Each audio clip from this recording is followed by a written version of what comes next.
Hello students, welcome to our channel Ganit Kaksha. मैं self Mohammad Nooran और आज के इस वीडियो में हम लोग कंटिन्यू करेंगे अपने चैप्टर करंट इलेक्ट्रिसिटी को। आज के इस वीडियो में हम लोग जानेंगे भाई कि इलेक्ट्रिक करंट क्या होता है, इलेक्ट्रिक करंट के डेफिनेशंस को देखेंगे, इलेक्ट्रिक करंट के ऊपर क्या क्या पॉइंट्स है जो हम लोगों को याद होना चाहिए, और साथ में देखेंगे कि इलेक्ट्रिक करंट के ऊपर किन तरीके का पॉसिबल न्यूमेरिकल्स अब तक के चैप्टर पे जहां तक हम लोग पढ़े वहां तक क्या क्या पॉसिबल क्वेश्चंस जो न्यूमेरिकल के रूप में एग्जाम में आ सकते हैं, उन सारे क्वेश्चंस को भी हम लोग देख रहे होंगे। साथ ही साथ देखना डिस्क्रिप्शन में आप लोगों को इस करंट इलेक्ट्रिसिटी का पूरा नोट्स मिल रहा होगा, तो जिनका जिनका बोर्ड्स इस ईयर है वो क्या करें, उन नोट्स को एक बार गो थ्रू कर ले। उसमें जितना भी क्वेश्चंस है उन सारे क्वेश्चंस को आपको एकदम मस्ट है कि याद होना चाहिए। उसके बाहर भी आप पढ़ सकते हो, एबीटीएस सॉल्व करो, आप टेस्ट पेपर सॉल्व करो, मॉक टेस्ट दो, वो सारी चीजें करो, बट जितना भी नोट्स में आप लोगों को क्वेश्चंस दिया गया है उन सारे क्वेश्चंस को एक बार क्या करो, मग अप कर लो, गो थ्रू हो लो। ठीक है, तो आप लोग कॉपी और पेन निकाल लो, हर एक चीज को ध्यान से देखना और चीजों को अच्छे से नोट करते। ओके तो स्टूडेंट्स चलिए अब हम लोग स्टार्ट करते हैं। हेडिंग लगाइए electric current. Okay, electric current. देखो लास्ट क्लास में हम लोग क्या चीज पढ़े थे, हम लोग लास्ट क्लास में पढ़ के आए हैं कि भाई इलेक्ट्रिक पोटेंशियल क्या होता है। किसी भी पॉइंट के ऊपर अगर हम लोग बहुत सारा चार्ज एक्यूमुलेट कर देते थे, इस पॉइंट है, इस पॉइंट ए के ऊपर अगर हम बहुत सारा चार्ज, बहुत सारा पॉजिटिव चार्ज से इसको भर देते हैं, घेर देते हैं, तो यहाँ पे क्या होगा, बहुत ज्यादा पॉजिटिव पोटेंशियल जमा हो जाएगा। सिमिलरली एक और पॉइंट है जहाँ पे भी है, यहाँ पे हम उतना ज्यादा चार्ज नहीं रखते, बस थोड़ा सा चार्ज लाके रखते हैं, तो यहाँ पे भी क्या होगा, कुछ ना कुछ पोटेंशियल होगा। अगर इन दोनों ही पॉइंट्स को, पॉइंट ए को और इस पॉइंट बी को हम क्या करते हैं, कनेक्ट कर देते हैं किसी थिन वायर से, किसी थिन थिक कोई भी बात नहीं है, सीधा सीधा बोलने का मतलब किसी भी कंडक्टर से। अगर किसी भी कंडक्टर से हम इस ए पॉइंट और इस बी पॉइंट को हम कनेक्ट कर देते हैं और क्या होता है, वहां पे पोटेंशियल डिफरेंस होता है। ये मस्ट है, ये होना ही चाहिए। ठीक है, पोटेंशियल डिफरेंस होता है, तो पोटेंशियल डिफरेंस की वजह से क्या करेगा, पोटेंशियल डिफरेंस की वजह से होगा चार्ज विल फ्लो। चार्ज क्या करेगा, वो फ्लो करना स्टार्ट कर देगा, यहां से यहां तक फ्लो करना चल जाएगा। इसी फ्लो ऑफ चार्ज को, ये जो चार्ज फ्लो करेगा from higher potential to lower potential, इसी को हम लोग क्या बोल रहे हैं, इसी को हम लोग आज नाम दे रहे हैं इलेक्ट्रिक करंट का। आई होप आप लोग को समझ में आया हो कि इलेक्ट्रिक करंट क्या है। इलेक्ट्रिक करंट कुछ है नहीं, ये जो आप चार्ज फ्लो करवा रहे हो from higher potential to lower potential through a conductor, किसी भी मेटेलिक कंडक्टर से जो अपने अंदर से चार्ज को फ्लो करने का परमिशन देता है, वैसे किसी भी कंडक्टर से अगर आप चार्ज को फ्लो करवा रहे हो तो उस फ्लो ऑफ चार्ज को क्या बोलेंगे आप इलेक्ट्रिक करंट बोलेंगे। अरे सिमिलरली यार, पानी जब फ्लो होता है तो पानी फ्लो होता है एक लार्ज स्केल पे, तो हम लोग क्या बोलते हैं, रिवर बोल रहे होते हैं। ऑफ कोर्स हम लोग रिवर बोलते हैं। अगर ऐसे पानी किसी बहुत ऊंचे माउंटेन पे है और किसी लोअर प्लेन पे वो पानी ऊपर से नीचे गिरता है, तो हम लोग इसको पानी नहीं बोलते, हम लोग इसको क्या बोलते हैं, वाटरफॉल बोलते हैं। जबकि है क्या, पानी ऊपर से नीचे ही गिर रहा है और कुछ नहीं हो रहा है, बट उसको हम लोग एक स्पेसिफिक नेम देते हैं। क्या नाम देते हैं, वाटरफॉल। उसी तरीके से जब यहाँ पे चार्ज एक हायर पोटेंशियल से लोअर पोटेंशियल की तरफ फ्लो करता है, तो इस फ्लो ऑफ चार्ज को हम लोग क्या बोलते हैं, इलेक्ट्रिक करंट बोलते हैं। तो आई होप आपको समझ में आया होगा। बहुत ज्यादा टफ टॉपिक है नहीं, तो हम लोग ज्यादा खींचेंगे भी नहीं इस टॉपिक को। ठीक है, तो अगर एग्जाम में पूछता कि भाई व्हाट इज इलेक्ट्रिक करंट, ऐसे तो पूछना नहीं चाहिए। ठीक है, तो अगर पूछता तो आप क्या बोलोगे, electric current is the rate of flow of electrical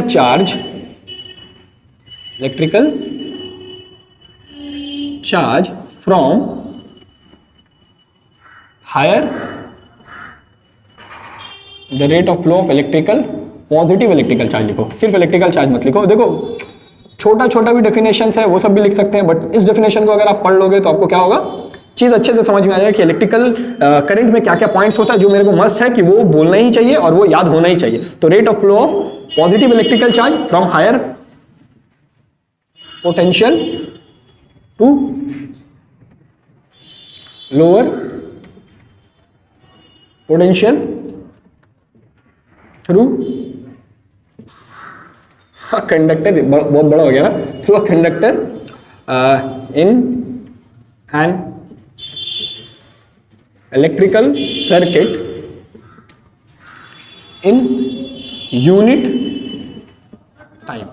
ठीक है, तो जो आपका बुक में लिखा हुआ हम भी वही चीज लिखे, कोई हम बड़ा चीज नहीं लिखे, बट इस डेफिनेशन में हम लोग सारा वो पॉइंट्स मेंशन कर लिए जो करंट के बारे में हम लोगों को पता होना चाहिए। देखो करंट है क्या, सबसे पहले भाई करंट क्या है, rate of flow of positive electrical charge है, ये एक फ्लो ऑफ चार्ज है। फ्लो ऑफ चार्ज को हम लोग क्या बोलते हैं, इलेक्ट्रिक करंट बोलते हैं। किस तरीके का चार्ज फ्लो करेगा बाबू, पॉजिटिव इलेक्ट्रिकल चार्ज को फ्लो हम लोग क्या बोलेंगे, इलेक्ट्रिक करंट बोलेंगे। फिर अच्छा कहां से फ्लो करेगा, तो चार्ज हमेशा फ्लो करेगा from higher potential to lower potential. तो ये भी चीज आप लोगों को पता है कि चार्ज हमेशा हायर से लोअर की तरफ फ्लो करता है। अच्छा जब वो फ्लो हो रहा होगा तो किस चीज से फ्लो करेगा, चार्ज हमेशा किससे फ्लो करता है, एक कंडक्टर से, तो हम लोग लिखे थ्रू अ कंडक्टर, एक कंडक्टर से फ्लो करेगा। कहां पे फ्लो हो रहा होगा, इन इलेक्ट्रिकल सर्किट, एक इलेक्ट्रिकल सर्किट होगा, उस सर्किट के अंदर में चार्ज फ्लो हो रहा होगा और इन यूनिट टाइम। और हम लोग के साथ साथ समय का भी ध्यान रखना है कि कितना टाइम लग रहा है एक चार्ज को ए पॉइंट से बी पॉइंट में जाने के लिए। यहाँ से चार्ज जो यहाँ पे जा रहा है तो ऐसा तो नहीं है ना कि चार्ज हवा में उड़ के आ जाएगा, इसको कुछ तो टाइम लगेगा, 1 सेकंड लगेगा, 0.02 सेकंड लगेगा, कुछ ना कुछ टाइम तो लग रहा होगा, तो वो टाइम, ठीक है। छोटा डेफिनेशन क्या लिख सकते हो और में आप लिख सकते हो rate of flow of charge per unit time is called electrical. तो इस डेफिनेशन को भी लिख सकते हो। आपके स्कूल में इस डेफिनेशन को भी कट नहीं करेगा, कोई भी टीचर कट नहीं कर रहा होगा, बट ठीक है, थोड़ा सा अगर अच्छा डेफिनेशन लिखते हैं तो इससे क्या होगा, मेरा ही नॉलेज अच्छा होगा, यानी मेरा आपका नॉलेज क्या होगा, थोड़ा सा अच्छा हो जाएगा। ओके, कुछ पॉइंट्स जो नोट में हम लोगों को पता होना ही चाहिए, होना ही चाहिए, होना ही चाहिए, वो क्या है कि पॉजिटिव तबीयत थोड़ा सही नहीं है बाबू, ओके, लेकिन ठीक है, potential difference should be present. हमको चार्ज को क्या करवाना है, फ्लो करवाना है, और चार्ज फ्लो तभी करेगा जब वहां पे क्या होगा, पोटेंशियल डिफरेंस है। तो नोट का पहला ही पॉइंट है कि अगर इलेक्ट्रिक करंट चाहिए तो इलेक्ट्रिक करंट के लिए आपको पोटेंशियल डिफरेंस एकदम मस्ट है, चाहिए ही चाहिए। अगर आपके पास इलेक्ट्रिक पोटेंशियल डिफरेंस नहीं है तो आप भाई करंट का सपना तो भूल ही जाओ, ठीक है, आपके पास किसी भी तरीके का आपको कोई करंट नहीं मिलने वाला। तो ये एकदम मस्ट पॉइंट है कि पोटेंशियल डिफरेंस का वैल्यू कुछ ना कुछ होना चाहिए, it is not equal to zero. तो हम लोग यहाँ पे कंडीशन में लिखते हैं v is not equal to zero, this is for current. अगर करंट है किसी सर्किट में तो पोटेंशियल डिफरेंस वहां पे जीरो नहीं होना चाहिए, ठीक है।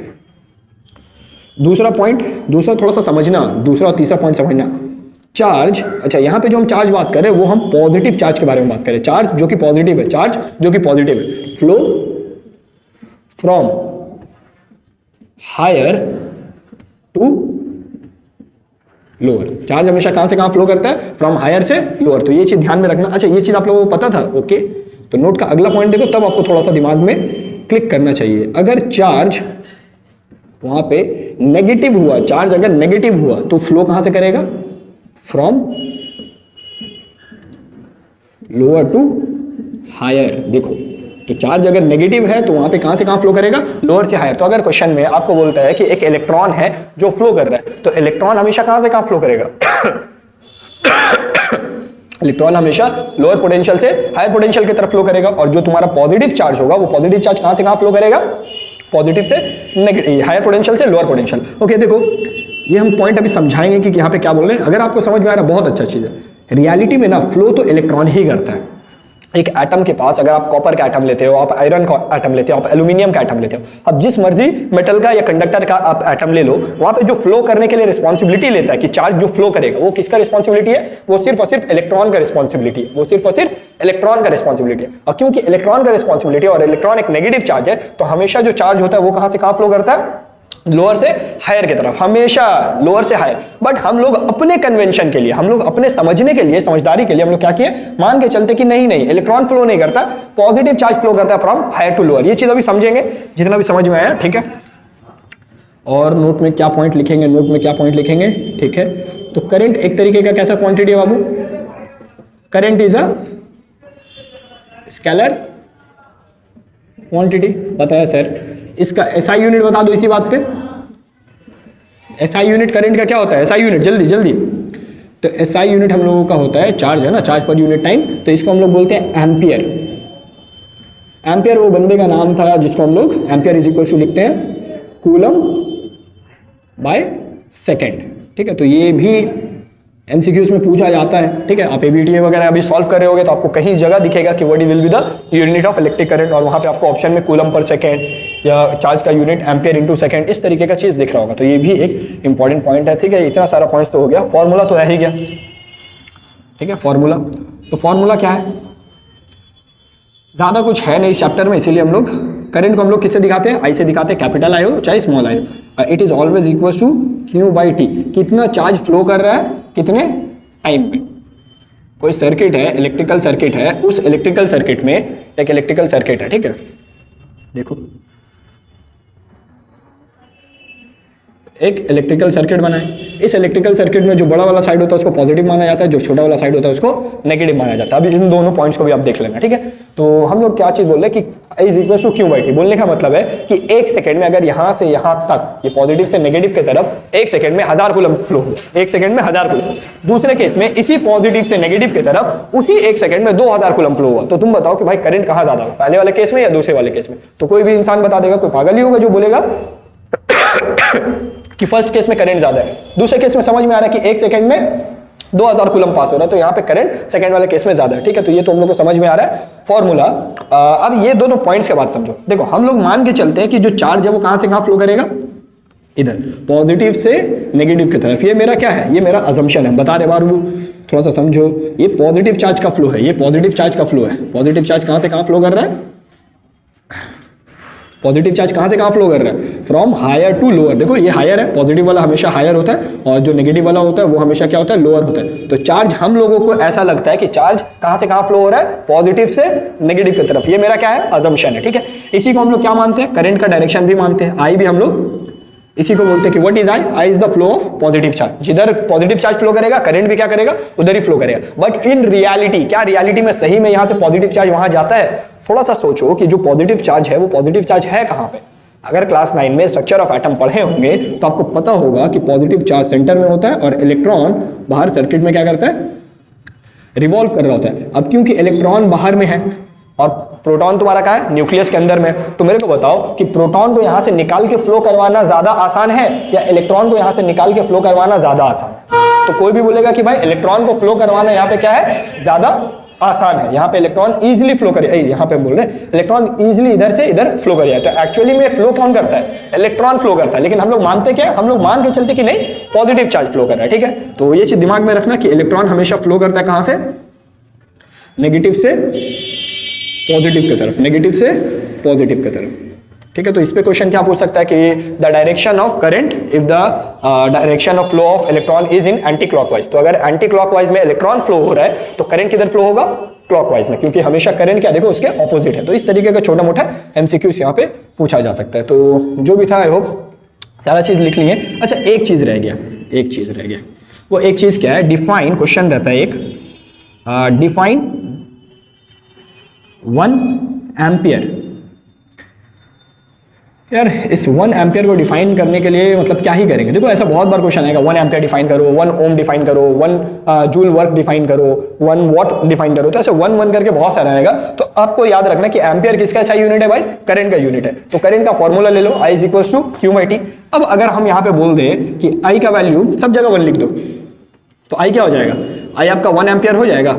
थोड़ा सा ध्यान से, हमको 1 एम्पियर डिफाइन करने के लिए बोला है, तो हम क्या किए, हर जगह पे फॉर्मूला में करंट का हर जगह में 1 पुट कर दें। तो ये 1 एम्पियर हो जाएगा। ये 1 आई होप आपको दिख रहा हो, हमको तो नहीं लग रहा है दिख रहा है, बट ठीक है, यहाँ पे खुला है।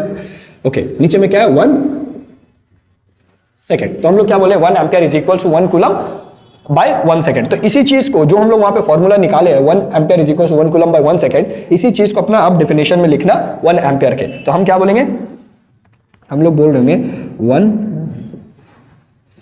Ampere is defined as, defined का स्पेलिंग तो लिख दो सही से, defined as flow of 1 coulomb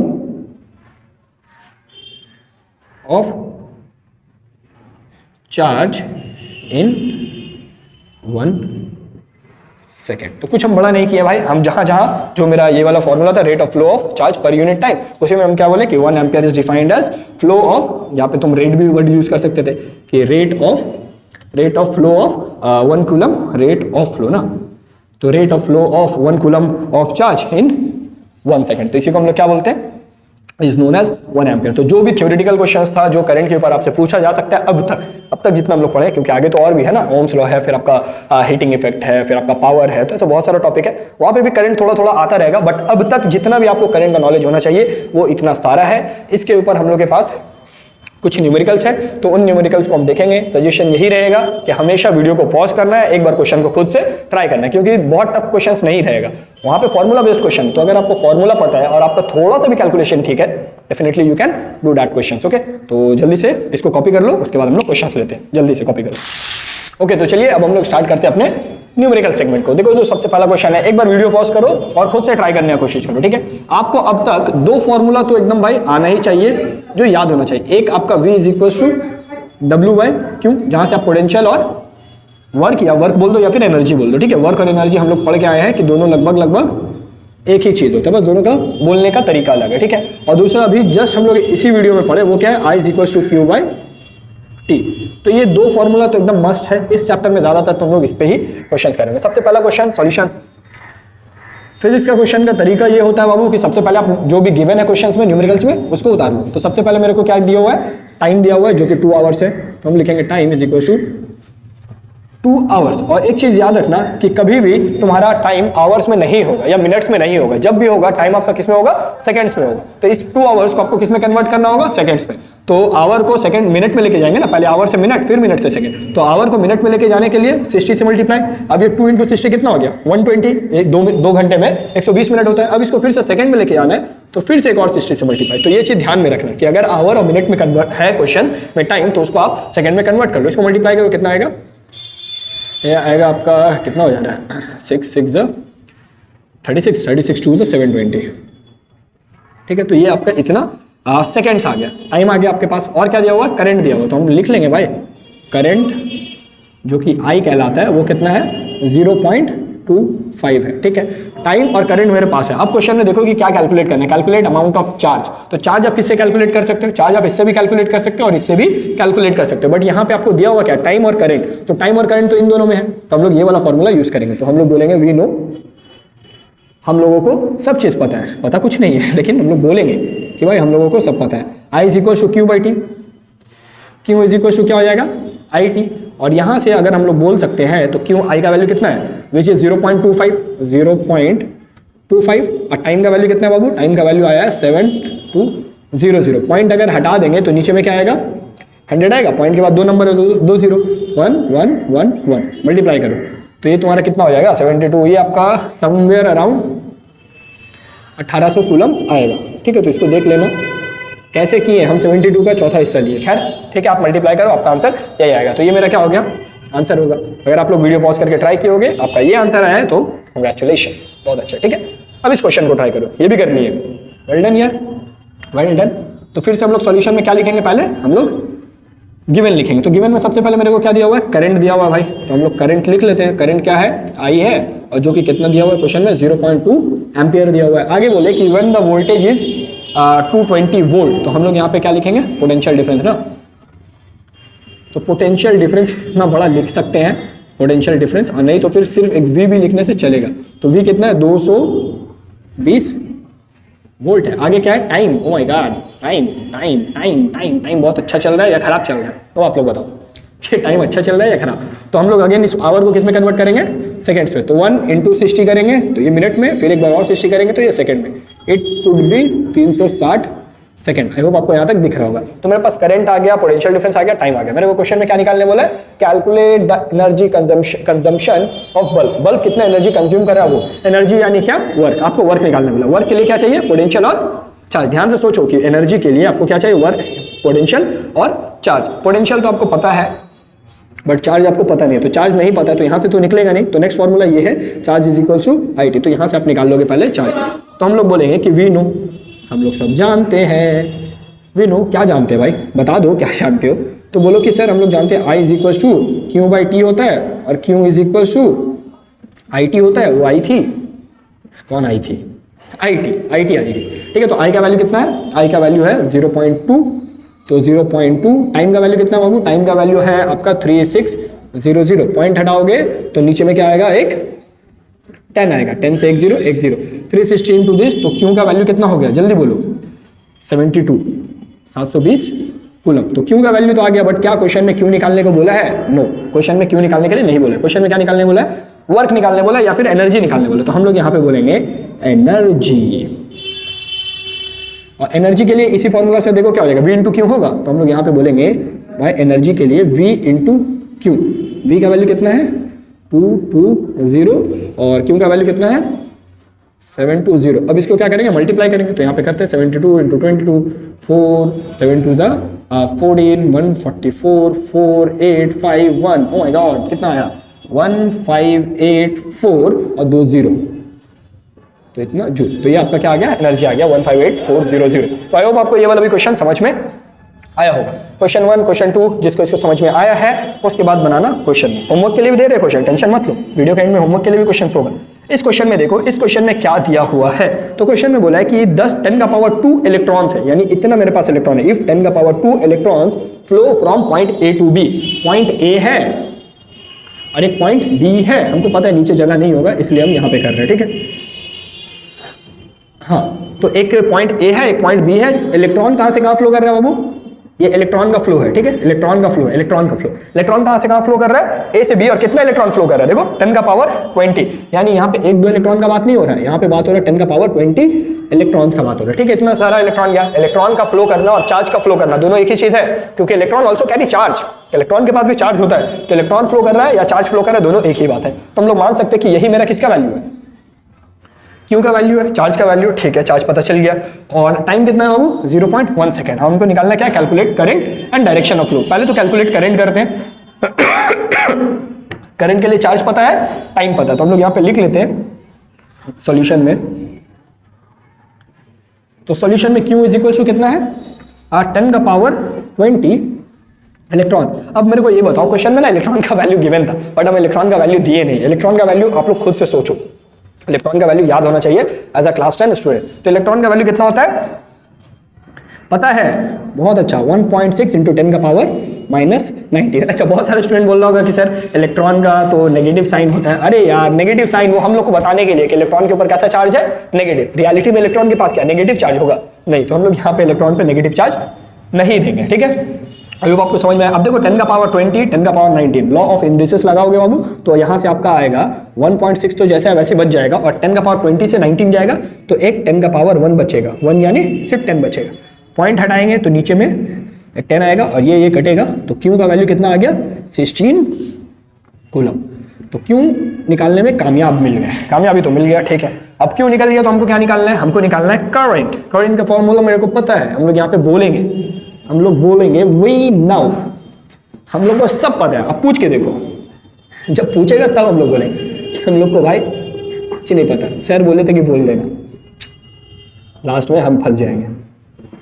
Q का वैल्यू कितना है 16, टाइम का वैल्यू कितना बाबू 0.1 सेकेंड। किस्मत कितना अच्छा साथ दे रहा है कि टाइम हमको सेकंड्स में ही दिया हुआ है, तो 0.1 देंगे, 0.1 देंगे और इसको 0.1, अच्छा Q by T. Oh my God, formula गलत, क्या कर रहे हो सर, आपको पता है और आप यही कर रहे हो। तो टाइम का वैल्यू कितना है, चार्ज का वैल्यू कितना है बाबू 16 टाइम 0.1, 1 हटाओगे तो ऊपर में इस बार 10 आएगा, ठीक है। तो ये आ जाएगा बाबू 160 एम्पियर। तो जिसका भी आंसर 160 एम्पियर आया, it is the right answer, ठीक है। तो आंसर तो आ गया हम लोग का कि कितना करंट है। साथ में एक एडिशनल क्वेश्चन है, the direction of flow of current. तो जो वहां पे स्किप किया उन लोग को फिर से देखना होगा कि भाई direction of flow of current क्या होता है, देखना नहीं होगा, बता दे रहे। तो हमेशा हम लोग जानते हैं कि इलेक्ट्रॉन जिस डायरेक्शन में फ्लो करेगा, करंट उसके ऑपोजिट डायरेक्शन में फ्लो करेगा। पॉजिटिव चार्ज जिधर फ्लो करेगा, करंट उधर ही फ्लो करेगा, बट अगर इलेक्ट्रॉन यानी नेगेटिव चार्ज जिधर फ्लो करेगा, करंट हमेशा उसके ऑपोजिट डायरेक्शन में फ्लो करेगा। तो करंट क्या होगा, इधर से इधर आएगा। तो हम लोग बोलेंगे कि करंट लिखना होगा फ्लो फ्रॉम बी टू ए, क्योंकि इलेक्ट्रॉन फ्लो फ्रॉम कहाँ है, कहाँ गया ए टू बी, ए से बी जा रहा है तो करंट कहाँ फ्लो करेगा, बी से ए की तरफ फ्लो करेगा। तो आई होप आपको ये सारा क्वेश्चन समझ में आया। एक बार वीडियो को रिवाइंड करो और फिर से क्वेश्चन को देखो, लेकिन इस बार वीडियो पॉज करके देखना। जब ये सारा क्वेश्चन हो जाएगा तो ये जो क्वेश्चन दे रहे हैं, यहाँ पे 3 क्वेश्चन है, इन तीनों क्वेश्चन को क्या करना है, आपको सॉल्व करना है। उसके बाद इसका सॉल्यूशन जो होगा वो भी डिस्क्रिप्शन में आपको मिल जाएगा, ठीक है। तो पहले सॉल्व कर लेना, उसके बाद चेक करना, मैच करना कि तुम्हारा भी आंसर सही आया है कि नहीं। अगर आंसर सही नहीं आया तो फिर देखना कि कहाँ पे मिस्टेक किए और क्या प्रोसीजर होगा, ठीक है। तब तक के लिए पढ़ाई लिखाई करते रहो। All the very best.